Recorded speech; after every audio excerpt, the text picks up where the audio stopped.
तो हम आज की पहली कड़ी में यानी कि 11 बजे तक ये समझाना चाहते हैं, दिखाना चाहते हैं कि बीमार रहना, लगातार बीमार बने रहना कितना मुश्किल काम है।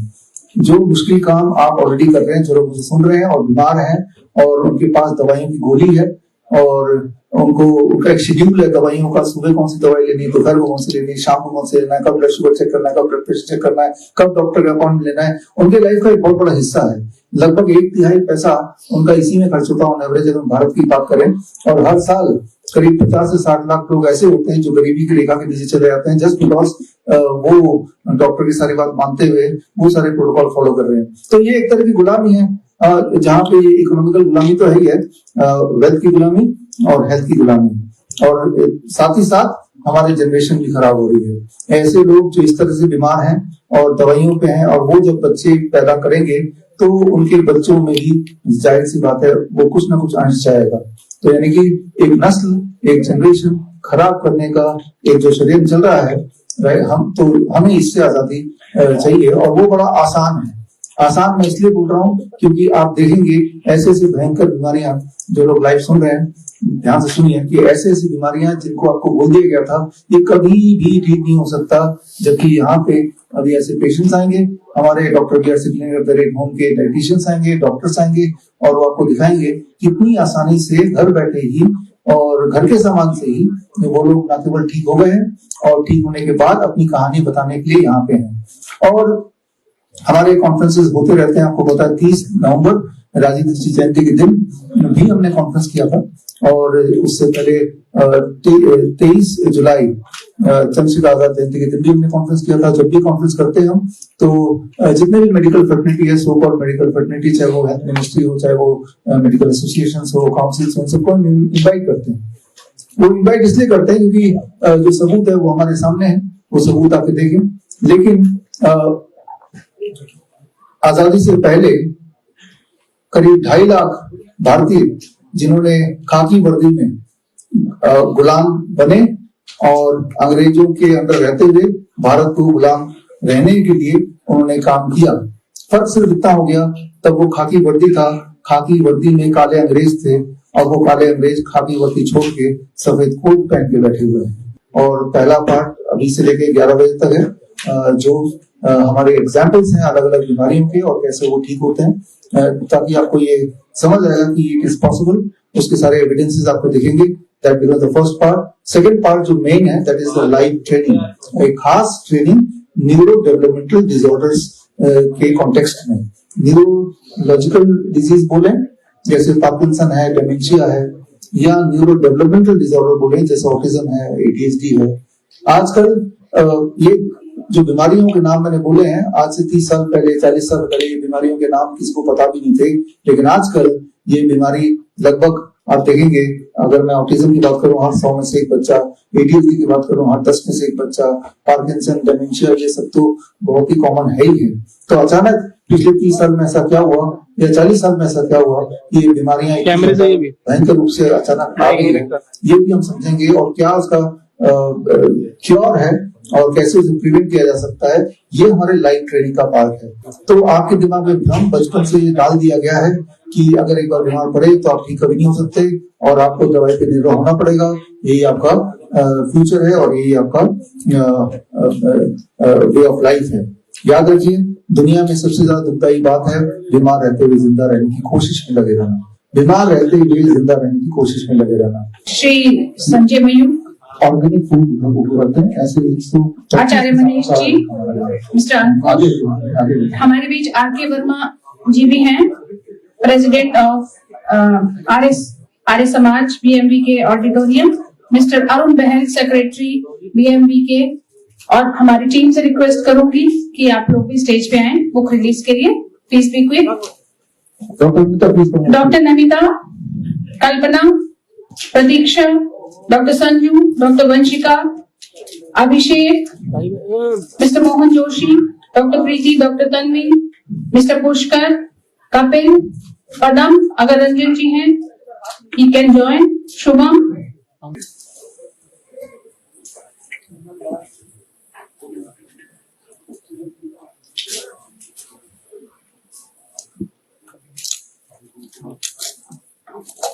हो गया?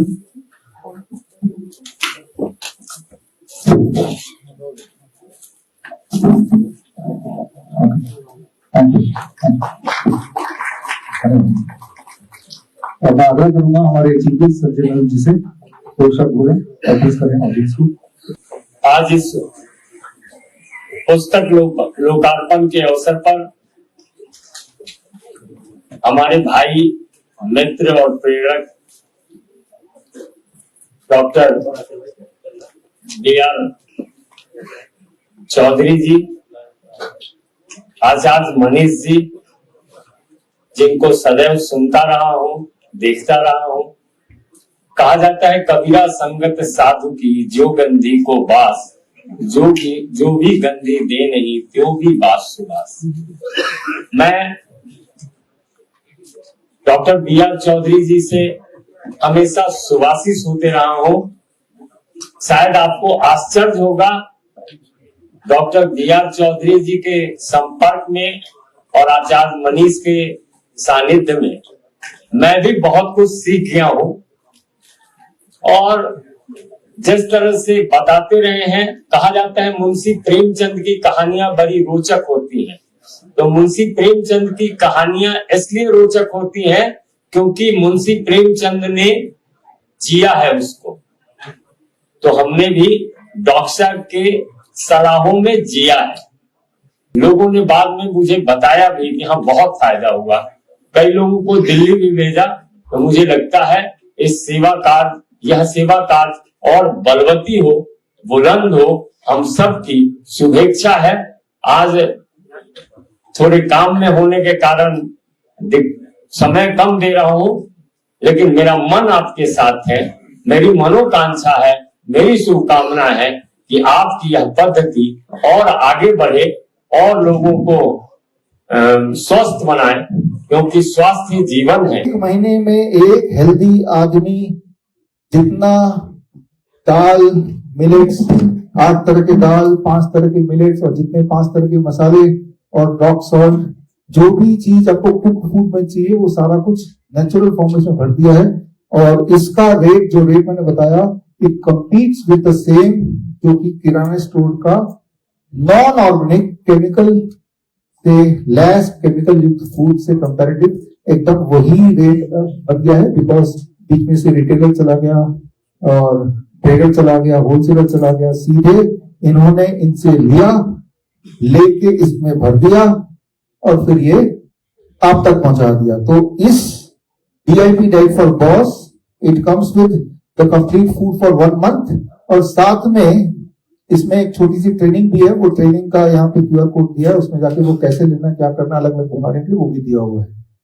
तो मतलब और मकसद एक सेम है, सिंपल है कि आप जहां कहीं भी हैं, आपके ही शहर में या आपके आसपास ऐसे लोग भी हैं, आप ही के शहर में। ये तो खैर हमारे जहां अभिनव जी रहते हैं इनके आसपास है, लेकिन आप भी जहां भी रहते हैं वहां भी ऐसे लोग हैं। थोड़ा ढूंढने की बात है। इससे क्या होगा कि ऑर्गेनिक को प्रोत्साहन मिलेगा, नेचुरल फार्मिंग को प्रोत्साहन मिलेगा। जब ज्यादा लोग करने लगेंगे उसका दाम भी थोड़ा थोड़ा कम आएगा। तो खैर इस मैसेज के साथ कि अब ऑर्गेनिक ये जो पूरा ये किट है ये 890 का है और जितना सामान है वो अगर देख लेंगे आप तो किराने स्टोर में केमिकल वाले सामान से कंपेयर करेंगे तो उससे कम ही निकलेगा, ज्यादा नहीं निकलेगा। यानी कि नेचुरल खाना पॉसिबल है। कैसे पता चलेगा ये नेचुरल? पहली बात तो मुझे पता है कि जो हमारे फॉलोअर रहे हैं उनको मुझ पर ज्यादा विश्वास है in comparison to health ministry और that matter food ministry whatever it is, है ना। और दूसरी बात, आप जब ये लेंगे और आपकी हेल्थ जब बड़ी तेजी से ठीक होने लगेगी तो वो भी एक पैमाना होगा कि अभी तक DIP डाइट ले रहे थे तो कितना बेनिफिट हो रहा था, अब जब हमने इसमें ट्रांजिट किया तो कैसे कितना बेनिफिट होगा। That can be one way, या फिर जो टेस्ट उससे पता चलता है। और ऊपर से ही this can be oil free. Oil free cooking कैसे करनी है वो भी ट्रेनिंग का पार्ट है। ये QR कोड से आप वो इसमें दिया हुआ, इससे आप ले सकते हैं। और हाँ, अपने सब हिंट में भी ये अब मिलने लगेगा। आइए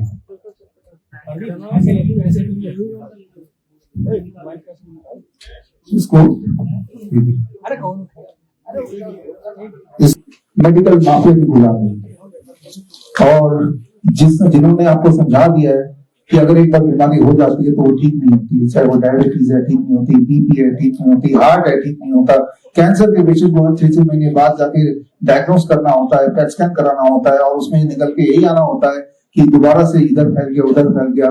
एक बार अगर किडनी फेलियर हो गया तो डायलिसिस ही कराना और अपने मौत का वेट करना है। यही सारी चीजें आपको समझा दी गई हैं। तो ये एक तरह की गुलामी है। गुलामी एक बड़े लेवल की होगी। गुलामी के लिए आपको पकड़ के जंजीर में बांध देंगे, जेल में डाल देंगे तो ही गुलामी मानी जाएगी, उसकी आवश्यकता ही नहीं है। ऐसा ताना बाना बुन दिया, आपके दिमाग को ऐसा घुमा दिया कि मेंटल रूप से हम गुलाम बन गए हैं। तो उस गुलामी से आजादी के लिए आज का दिन हमने चुना है। और अभी की गुलामी की अगर बात करें, आज की बात करें, कल की बात करें, इस महीने की बात करें, पिछले हफ्ते की बात करें, अगर आप मीडिया देखते हैं, प्रोपेगेंडा मीडिया देखते हैं, तो जैसा कि मैंने इस साल के शुरू में आपको बता दिया था 1 जनवरी को कि नया साल आ गया है, तो इंतजार कीजिए, अभी कुछ दिनों में एक नया वायरस भी आने वाला है। वो वायरस का नाम आपको याद है, कुछ पता है? अब जिन्होंने मीडिया देखा अभी, निपा, राइट? तो हर साल खांसी जुकाम बुखार का एक नया नाम हो जाता है, हर साल। इस साल निपा के नाम से आ गया, पिछले साल वो HMPV, याद कीजिए इसी समय, राइट? उससे पिछले साल मंकी पॉक्स, उससे पिछले साल डेल्टा वेरिएंट या फिर अल्फा वेरिएंट, ओमिक्रॉन वेरिएंट। जिस तरह से गाड़ियों के नए नए मॉडल आते हैं, अलग अलग कंपनियां निकालती रहती है, थोड़ा बहुत ऊपर नीचे करके, थार आ गया, थार रॉक्स आ गया, रॉक्स 1 आ गया, होता ही है ना। उसी तरह से उसी तर्ज पे, उसी मॉडल पे आप देख रहे हैं कि ये वेरिएंट आ गया, वो वेरिएंट आ गया। और प्रोपेगेंडा मीडिया कुछ इस तरह से दिखाती है, उनके पीछे ऐसा म्यूजिक होता है कि जिस तरह से आपको पता है, जब आप फिल्म देखने जाते हैं, डरावनी मूवी, आपको पता है कि ये इसमें से कोई भूत निकल के मुझे खाएगा नहीं, लेकिन फिर भी दिल डर लगता है ना। तो फिर भी हमें घबराहट होती है जब उस तरह की मूवी देखते हैं। तो मैं आपको ये बताना चाह रहा हूं कि कोई झूठ अगर कई बार बोला जाए तो हमारा दिमाग नहीं, हमारा दिल उसे सच मानता है। इसी मॉडल पे टिका है ये खेल। ये खेल किस तरह खेला जाता है ये बताना जरूरी है, इससे पहले कि आज के टॉपिक में आए, क्योंकि ये जो मैं बताने जा रहा हूँ इसी से सब कुछ जुड़ा हुआ है। कि आप अगर पिछले 5-7 साल देखें, 8 साल देखें, 10 साल देखें, जहां तक आपकी याददाश्त जाती है, हर साल खांसी जुकाम बुखार का एक नया नाम आता है। तो ये पीछे कैसे होता है, ये बहुत इंटरेस्टिंग है, जानना आपके लिए बहुत जरूरी है। तो उसको समझने के लिए एक उदाहरण लेता हूं, लॉजिक ऑफ निपा टेस्ट। मान लीजिए एक शहर है, उस शहर में चोरी हो जाती है, और चोरी हो जाने के बाद कैसे पता चलेगा चोर कौन है? तो ऊपर से जो हेड ऑफिस है पुलिस का, वहां से गाइडलाइन आता है कि जब भी चोरी हो जाए, गाइडलाइन आ गया कि जिनकी मुझे ऐसी होंगी उन्होंने ही चुराया होगा इस साल में जब भी चोरी हो जाए, ये फोटो आपको मिल गया, जाके देखो जो ऐसे मुझे वाले हैं उन सबको पकड़ के ले आओ, उन सबको क्वारंटाइन कर दो। तो होगा क्या कि शहर है, चोरी तो होगी, जिस तरह से खांसी जुकाम बुखार तो होगा ही, और जैसे ही होगा तो ढूंढना किसने चोरी की है। और ढूंढने के लिए जो डायग्नोस्टिक टेस्ट है वो क्या है कि इस साल का डायग्नोस्टिक टेस्ट कि मूछे वाला हो, लंबी मूछे होनी चाहिए, इस तरह का आकार होना चाहिए, वही होना हो चोर होगा। और उस शहर में जितने सारे मूछे वाले हैं उनको सबको क्वारंटाइन कर दिया, ठीक है, 21 दिन का क्वारंटाइन। क्योंकि उन्हें ऐसा लगता है कि 21 दिन के क्वारंटाइन के बाद वो जो चोर था वो शुद्ध हो गया, वो ठीक हो गया, और ठीक हो भी जाएगा। आगे मैं दिखाता हूं कैसे। तो हर साल WHO से गाइडलाइन आता है कि इस साल हम एक टेस्ट करेंगे, उसे डेंगू बोल देंगे, अगले साल निपा, अगले साल कोरोना। ठीक उसी तरह जिस तरह से हेड ऑफिस से हर साल एक फोटो आ जाएगा, इस साल चोरी होती है आपके शहर में, तो इस तरह के लोगों को पकड़ लेना जिनकी मुझे लगभग ऐसी हो, फिर उनको 21 दिन के लिए क्वारंटाइन में रख देना। क्या होगा क्वारंटाइन में रखने के बाद? ठीक हो जाएंगे। अब जरा सोचिए, अगर 21 दिन में इनमें से किसी को भी क्वारंटाइन में रख दिया और जेल के अंदर बंद कर दिया तो होगा क्या?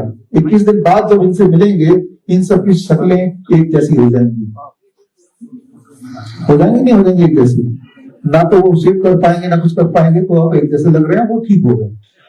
तो मैं यही बोलना चाह रहा हूं कि Nipah, corona, swine flu, chikungunya, monkey pox, dengue, Ebola, HMPV, ये सारे एक जैसे, अलग अलग है ही नहीं। कोई भी नाम दे दो, है तो खांसी जुकाम बुखार। हमारे मित्र और पार्टनर आचार्य मनीष जी, जो पेशेंट को बहुत करीब से जानते हैं, वो तो नहीं हो पाएगा, ऐसे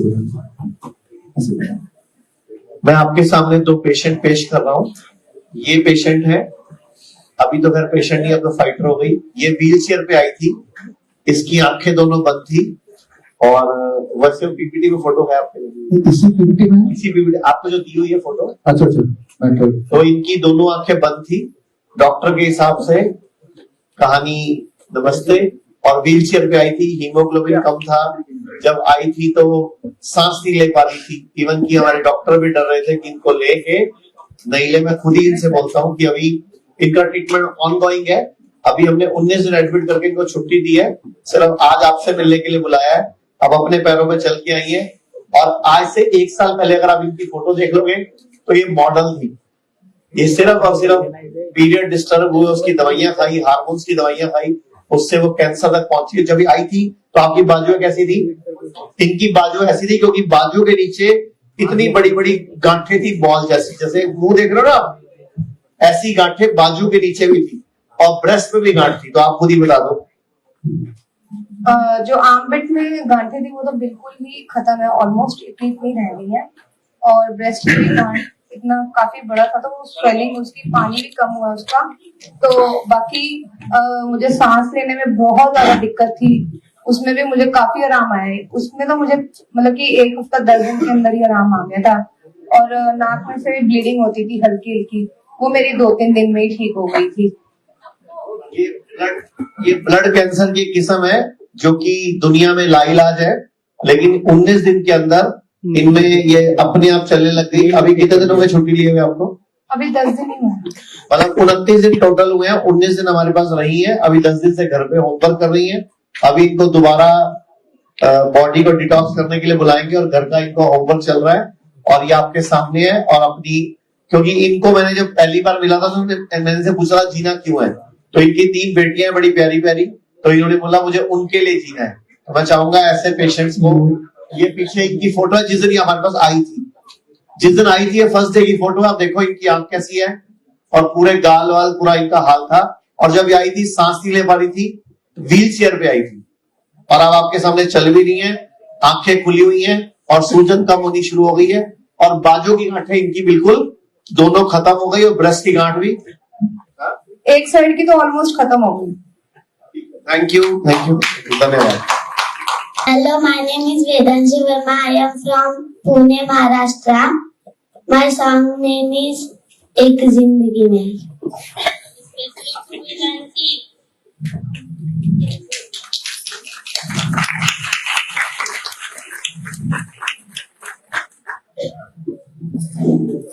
मैं तो बादलों से दूर जाऊंगी, मैं तो अपना सुर पाऊंगी, है जो क्रेजी क्रेजी सपने मेरे सारे चुन के मैं बुन लाऊंगी।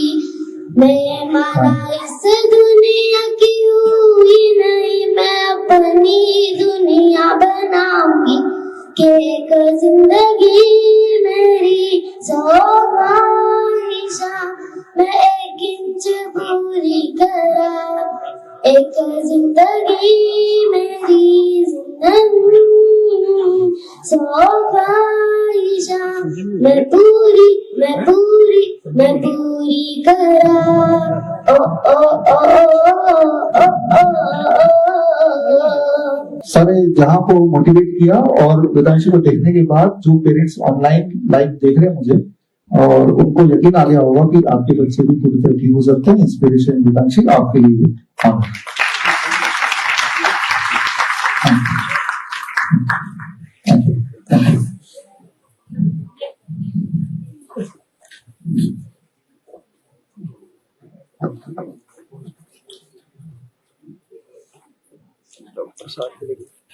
हाँ, माइक आप कुछ नहीं।